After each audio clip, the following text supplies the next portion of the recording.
Salut les amis, dans cette vidéo je vais vous résumer mes 6 livres d'investissement en bourse préférés et l'investisseur intelligent de Benjamin Graham n'est pas dans cette liste. Je vous mets mon préféré en tout dernier de la vidéo et vous retrouverez tous les liens en description si vous voulez acheter ces livres sur Amazon. C'est parti! Donc le premier de la liste c'est Investir en bourse, style gagnant, style perdant de Julien de La Grandane. Donc c'est le seul livre de la liste qui a été écrit par un Français. Et ce qui est intéressant, c'est qu'il commence par nous parler des styles perdants d'investissement. Et c'est typiquement toutes les erreurs qu'on fait quand on débute. En 2017, j'étais dans les cryptos, c'était la première fois que je découvrais tout ce qui était investissement, trading, et j'ai fait absolument toutes les erreurs dont il parle, donc notamment le fait de suivre un gourou, le fait de FOMO, donc Fear of Missing Out, c'est quand on voit un cours qui explose, on se dit il faut absolument que j'achète, sinon je vais rater le train, et évidemment on achète toujours au pire moment, et surtout sans se baser sur aucun fondamentaux. Le fait aussi de se croire visionnaire et donc de faire des prédictions, et aussi le fait d'investir sur des IPO, donc les introductions en bourse, c'est en général pas une bonne idée.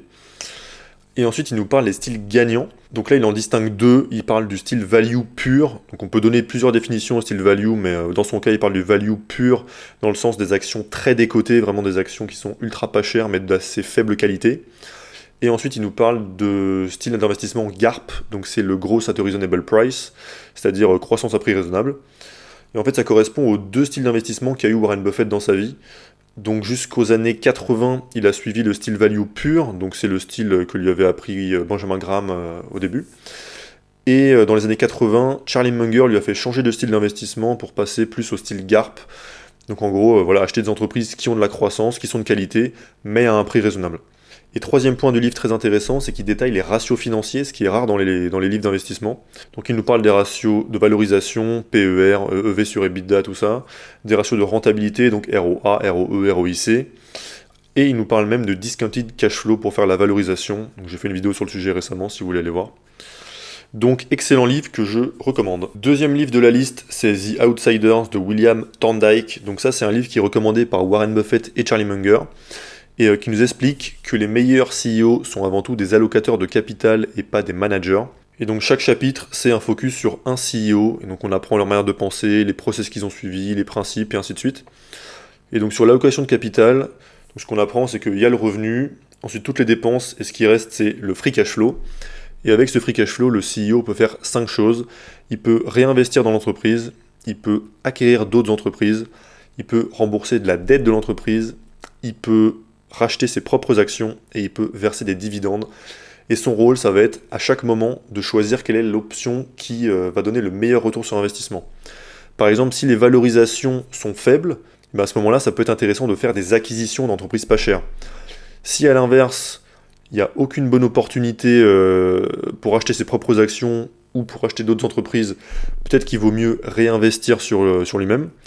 Et s'il n'y a pas non plus d'opportunité pour réinvestir sur lui-même avec des bons retours sur investissement, alors il vaut peut-être mieux verser un dividende aux actionnaires. Et on apprend aussi des principes pour mieux investir, donc par exemple le fait d'avoir un portefeuille assez concentré, le fait de garder les actions très longtemps, le fait d'avoir une approche contrariante, donc quand on voit que tout le monde se rue sur une action, ou au contraire que tout le monde vend une action, ça peut être une bonne idée de se demander est-ce que c'est pas irrationnel, et donc est-ce qu'on pourrait pas faire le move inverse. Il nous explique aussi qu'il faut être patient et pour attendre de bonnes affaires. Donc quand les marchés sont chers et qu'on voit aucune bonne opportunité, il ne faut pas se forcer à investir, il vaut mieux accumuler et dès qu'une bonne opportunité se présente, foncer dessus. Et il nous explique que justement lorsqu'un de ces cas-là se présente, il ne faut pas être timide, il faut investir des assez gros montants par rapport à évidemment ce qu'on peut investir. Et dernier point, il nous explique que c'est important que le management ait du skin in the game, c'est-à-dire que le management ait aussi beaucoup d'actions et pas un salaire trop élevé.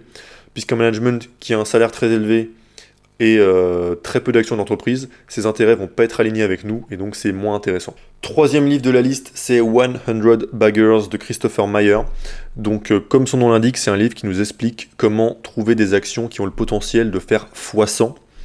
Et pour ça, il fait des études de cas donc sur des entreprises dont le cours a déjà fait x100 par le passé, comme notamment Monster Beverage, qui a une performance bien meilleure que des entreprises comme Apple ou Amazon.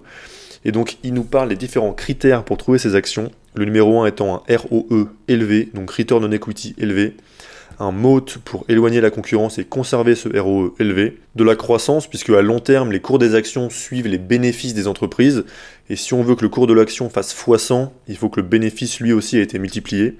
Ensuite, il faut que l'entreprise ait une bonne valorisation, c'est-à-dire pas très chère, Puisque par exemple, si vous avez une boîte dont les bénéfices sur une certaine période sont multipliés par 10 et que vous avez le multiple de valorisation qui est multiplié par 2, eh bien le cours de l'action, il aura été multiplié par 10 fois 2, donc par fois 20. Donc c'est important d'avoir cette combinaison des deux. Ensuite, il faut que l'entreprise soit pas déjà trop grosse. C'est compliqué, je pense, de faire un fois 100 avec une boîte comme Apple aujourd'hui.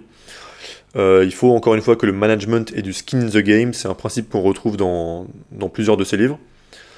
Et il faut encore une fois garder des actions très longtemps. Encore une fois, un principe qu'on a vu dans The Outsiders.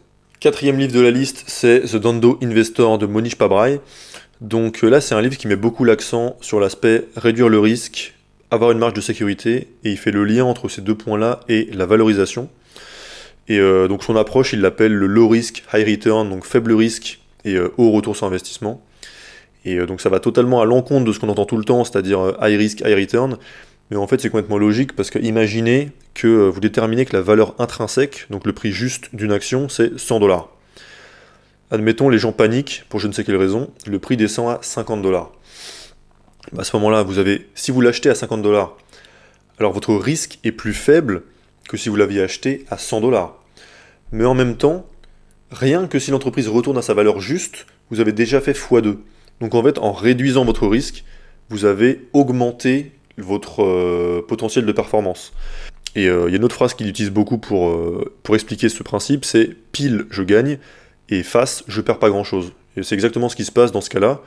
On l'achète à 50 $ au lieu de 100 $, bah pile, je gagne, c'est-à-dire ça retourne à 100, voire ça va plus haut. Et face, je perds pas grand-chose, c'est-à-dire si déjà on l'a acheté à moins 50%, il y a peu de chances qu'elle descende encore à moins 60, moins 70, moins 80, à moins évidemment qu'on soit trompé sur notre analyse. Donc voilà, il nous donne ces critères pour investir, donc la valorisation, numéro 1, et ce qui nous permet de prendre une marge de sécurité, et aussi d'augmenter nos retours sur investissement. Le moat, encore une fois, donc le rempart concurrentiel, pour éloigner les concurrents et garder des retours sur investissement élevés. Le fait de parier peu, mais de parier gros. Donc, encore une fois, comme dans le livre précédent, être patient, attendre la bonne opportunité, et quand une bonne opportunité se présente, à ce moment-là, mettre un gros paquet. Et dernier point, en investissant dans des opportunités à faible risque et haute incertitude. Donc faible risque en prenant une marge de sécurité grâce à la valorisation, comme on l'a vu juste avant. Et haute incertitude, dans le sens où il pourrait se passer différents scénarios, mais très incertains du côté positif. Et vu que le marché aime pas trop l'incertitude, ça a tendance souvent à faire baisser les valorisations. Mais du coup, si on essaie de calculer l'espérance du pari asymétrique, c'est super avantageux pour nous et donc ça peut être intéressant. Donc très bon livre que je vous conseille de lire, et on peut passer au quatrième, qui est The Education of a Value Investor de Guy Spier. Donc dans ce livre, c'est l'auteur qui nous raconte son propre parcours d'investisseur, depuis ses débuts à Wall Street dans une banque d'investissement qui arnaquait ses clients, jusqu'à sa rencontre avec Mohnish Pabrai, donc qui est l'auteur du livre juste avant, ce qui l'a mené à ensuite rencontrer Warren Buffett lors d'un déjeuner avec Mohnish Pabrai. Et donc on y apprend par exemple l'importance d'être indépendant d'esprit et donc de suivre ses propres réflexions et ne pas se laisser influencer par les news ou par notre entourage. L'importance de savoir lire les documents financiers, donc income statement, cash flow statement et balance sheet. Et d'ailleurs en premier lien dans la description, vous trouverez mon guide pour savoir lire une balance sheet. L'importance aussi de ne pas investir dans des IPO, principe qu'on retrouve aussi par rapport à un des livres précédents. Le fait aussi de faire ses recherches dans le bon ordre, donc commencer par d'abord les chiffres, donc les informations non biaisées, et ensuite seulement passer au earnings call et donc le management qui s'exprime. Il nous dit aussi que c'est important de parler de ses investissements avec des personnes qui vont savoir gérer leur ego et leurs émotions et donc interagir avec nous de manière rationnelle par rapport à notre investissement. Et il donne aussi des principes de vie qui sont intéressants, par exemple le fait qu'il ait pris l'habitude de remercier tous les auteurs ou conférenciers par exemple qui l'ont aidé. Et c'est ça qui a créé son amitié avec Mohnish Pabrai. En fait, il était allé à une de ses conférences, et puis il lui a envoyé un mail pour le remercier. Mohnish Pabrai a dit, mais en fait, c'était le seul à m'avoir remercié. Ils se sont rencontrés, ils sont devenus amis, et puis ils ont rencontré Warren Buffett ensemble après ça. Et c'est un principe qu'on peut aussi suivre avec les créateurs de contenu aujourd'hui. Maintenant, j'essaye de mettre des commentaires aux créateurs de contenu qui m'apportent des choses, ou même de leur envoyer un email. Et il parle aussi de l'importance de bien construire son environnement, que ce soit son lieu de vie, son lieu de travail et son entourage pour être un meilleur investisseur et pour mieux travailler et être plus heureux en général. Sixième livre de la liste, c'est Richer, Wiser, Happier de William Green. Donc là, la particularité, c'est que c'est un livre qui a été écrit par un journaliste qui, à un moment donné, s'est retrouvé avec une certaine somme à investir, 50 000 $ je crois. Et il s'est dit, vu que je suis journaliste, autant que j'utilise mon métier pour aller rencontrer les meilleurs investisseurs et les interviewer. Et donc là, chaque chapitre, c'est une rencontre avec différents investisseurs, dont Mohnish Pabrai, donc encore une fois l'auteur de The Downtown Investor. Il rencontre aussi Joel Greenblatt ou Charlie Munger, l'associé de Warren Buffett, ou John Templeton. Mais la rencontre que j'ai préférée, c'est celle avec Jean-Marie Eveillard, et je ferai une vidéo spécifique pour raconter son histoire, parce que c'est assez fou, et il est français. Et l'autre atout important de ce livre, c'est qu'il est très bien écrit, on est à chaque fois emporté dans les histoires de chacune de ces personnes.